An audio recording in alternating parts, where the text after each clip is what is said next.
नमस्कार, आपण पाहत आहे भांडा फूड न्यूज. एका दमात भ्रष्टाचारी कोमात. सोशल मीडिया, कर्जबाजारी, गुन्हेगारी, सट्टेबाजी, चोरी, मटका, जुगार, दारू, सावकारशाही, न्यायाच्या प्रतीक्षेत प्रशासन. भांडा फूड न्यूज. एका दमात भ्रष्टाचारी कोमात. दुधातील भेसळ सर्वसामान्यांना भयचकित करणारी. दुधातील भेसळ सर्वसामान्यांना भयचकित करणारी आहे. पाणी, स्टार्च, युरिया, डिटर्जंट आणि चक्क कपडे धुण्याचा सोडाही दुधात भेसळ करण्यासाठी वापरला जातो. हे सगळं पोटात गेल्यावर नागरिकांच्या आरोग्याचं खोबरं होणार हे ठरलेलंच.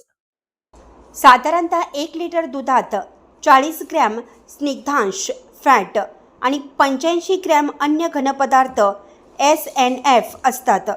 त्यामध्ये प्रोटीन, लॅक्टोज, मिनरल्स आणि सॉल्ट या घटकांचा समावेश असतो.